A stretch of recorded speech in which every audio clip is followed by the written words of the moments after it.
few years back, I decided to move out of my mother's house. I had a girlfriend at the time, and eventually she moved in with me. We were both 19, and we were still in the honeymoon phase of our relationship. Where we lived was pretty small and only had a few restaurants. And the other thing was, we were introverts, so we liked staying in our apartment. Being that we always stayed in our apartment and lived in a small town, we always ordered DoorDash from the same places. We didn't have many choices. One night we were in bed and I was feeling a little frisky. I turned on a Nightmare Files YouTube video because his voice usually gets her in the mood. So that's exactly what happened, like clockwork.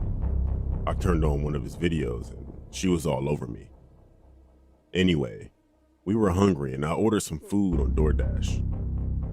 While waiting for our food, my girlfriend fell asleep. She was worn out.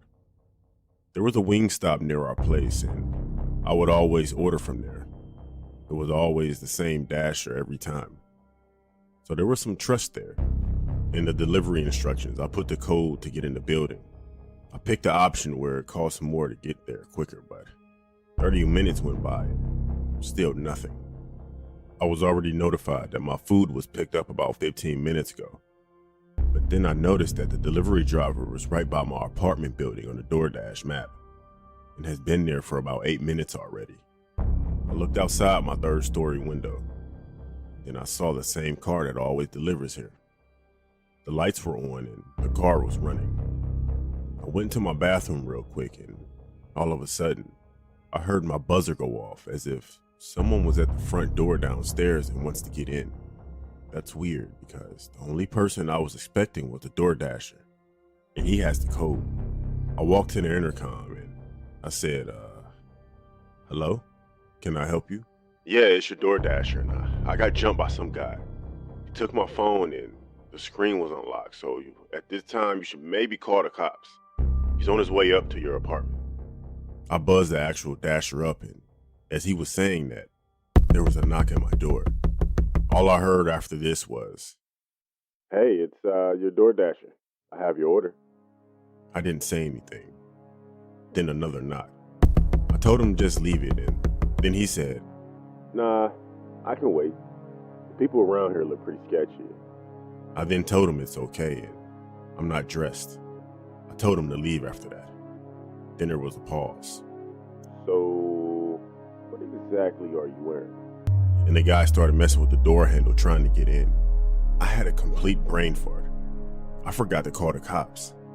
At the same time, my girlfriend is limping out of our room, asking what was going on. Then I heard tussling and fighting outside our apartment door. I told her to go in our room and call the cops.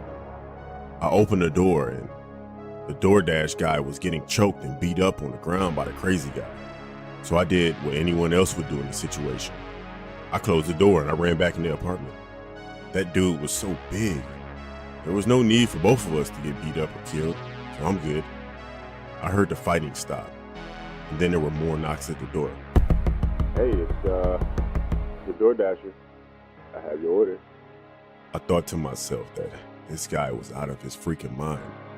My girlfriend yelled from the other room that the police should be here soon. I looked out of my peephole as we were waiting, and the guy was just standing there, while the real DoorDash guy was laid out on the floor. The cops got there pretty quick and arrested the guy. When they got there, the DoorDash guy stood up and he told them what happened. So when he pulled up, he was updating something in his phone for DoorDash. As he stood outside of his car, all of a sudden, some guy came out of nowhere and smacked him a few times, then he punched him and knocked him out. He took his phone and the food and went to the apartment. I don't know who that guy was and why he chose us, but I'm glad that DoorDasher warned us.